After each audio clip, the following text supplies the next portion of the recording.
Do you support what Hamas launched on Saturday morning? Well, this is not the right question, Louis. Really, the right It's question. an important question. No, it is not an important question because whether you support their action or not is an important question. No. It is not an important question. Hamas is a group, is a militant group. You're talking with the Palestinian representative. Our position is very well known and clear. And what is that? Do you support Hamas's actions? And then you cannot equate. This is not about support or not support. I am here to represent my people, the Palestinian people, what they are going through. I'm not here to condemn anybody. And if anybody that needs to be condemned, it's what you call the only democracy in the Middle East, that is Israel, between parentheses, that is doing what you have just reported, targeting civilians. And this has not just happened the last 48 hours. Hamas was just targeting Palestinians, but you won't condemn that. I'll tell you one thing. Hamas is not the Palestinian government, okay? The Israeli government is giving orders for its organized army. So please don't draw any symmetry here. Don't equate. There is no way you can draw any symmetry. And don't equate between the occupied and the occupier. This doesn't serve justice to understand for your audience and viewers the real situation. Since Israel's establishment, it has had one military doctrine.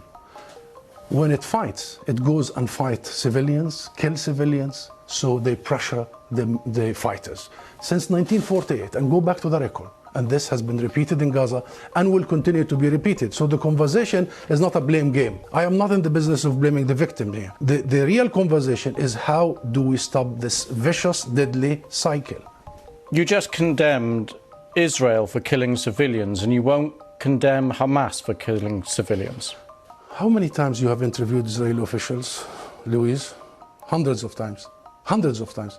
How many times Israel have committed war crimes right live on your own cameras? Do you start by asking them to condemn themselves? Have you? You don't. You don't. No, I'll answer that question. You don't. You know why I refuse to answer this question? Because I refuse the premise of it. Because at the very heart of it is misrepresentation of the whole thing. Because it's the Palestinians that are always expected to condemn themselves. I mean, come on, this is a political conflict. We have been denied our rights for a long time. So this is the wrong starting point. The right starting point is to focus on the root causes, is to try and get out of this extreme dark tunnel, as opposed to this business by BBC and the mainstream media for 75 years.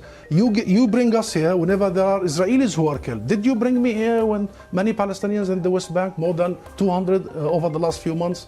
Do you invite me when there is such Israeli provocations in Jerusalem and elsewhere? What Israelis have seen, which we started by saying tragic, the last 48 hours, the Palestinians see every day for the last 50 years. You know the situation in Gaza, you've just described it. This is the biggest open-air presence. Those people, 2 million, have been taken hostage by Israel for the last 16 years. So I'm saying this just to say, Louise, perhaps this is about time we abandon this rhetoric, very dangerous, this framework, and we start giving people the real ugly truth sometimes. What is the solution in your eyes? International law, that's it. The equal application of international resolutions and law and legitimacy, as you did in Ukraine. Would you bring the Ukrainian ambassador here and start asking him to condemn some of his fighters? We need to fully and equally apply the rules that were created by the League of Nations after the horrors of the Second World War.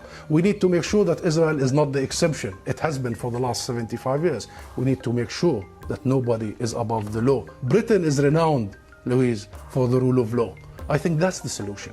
Israel is an occupying force. It is responsible to provide protection for the people under its occupation. And should they commit crimes and crimes against humanity in the coming hours and weeks, it must be held accountable by the international community and the international judicial system. Hussam Zamlot, thank you very much for coming on the programme. Thank you.